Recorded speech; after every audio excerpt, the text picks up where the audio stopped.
नमस्कार, पूज्यनगरी न्यूज मध्ये आपलं स्वागत आहे। आता पाहूया ठळक घडामोडी।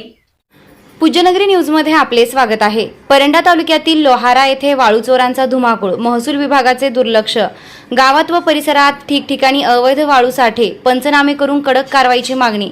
वाळू चोरांची खेळी, कधी रात्री तर कधी पहाटेच नदीपात्रातून अवैध वाळू उपसा, गावातील वाळू साठ्यांचे पंचनामे करून कारवाईची मागणी। आता बातमी विस्ताराने। परंडा तालुक्यातील लोहारा येथील नदीपात्रातून अवैध वाळू उपशाचा धंदा पुन्हा तेजीत असल्याचं समोर आलंय। कधी रात्रीच्या अंधाराचा तर कधी पहाटेच्या वेळी वाळूची चोरी केली जात असल्याची माहिती पुढे आली आहे। त्यामुळे परिसरात अवैध वाळू उपशाचा व्यवसाय पुन्हा बोकळल्याची चर्चा सुरू झाली आहे। गुरुवार दिनांक 16 जुलै रोजी सकाळी मोठ्या प्रमाणात नदीपात्रातून अवैध वाळू उपसा झाल्याची माहिती मिळाली आहे।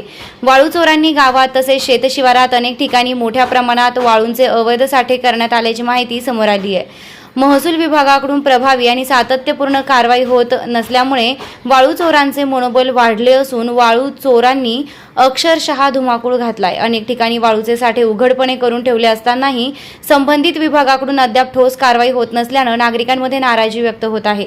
परिसरातील अवैध वाळू साठ्यांचे तातडीने पंचनामे करून ते जप्त करावेत, तसेच संबंधितांवर दंडात्मक आणि फौजदारी कारवाई करावी अशी मागणी ग्रामस्थांकडून होत आहे। महसूल विभागाने पोलीस प्रशासनाच्या मदतीने संयुक्त कारवाई करून अवैध वाळू उपसा आणि साठेबाजीला आळा घालावा अशी ही मागणी नागरिकांनी केली आहे। दरम्यान अवैध वाळू उपसा आणि साठ्यांबाबत महसूल विभाग कोणती भूमिका घेतो आणि दोषींवर कठोर कारवाई होते का याकडे आता परिसरातील नागरिकांचे लक्ष लागले आहे। चालू घडामोडींचे अपडेट्स जाणून घेण्यासाठी आपल्या पूज्यनगरी न्यूजला सबस्क्राइब जरूर करा, लाईक करा, शेअर करा व कमेंट देखील करा। बेल आयकॉनवर प्रेस करा व नोटिफिकेशन्स मिळवा।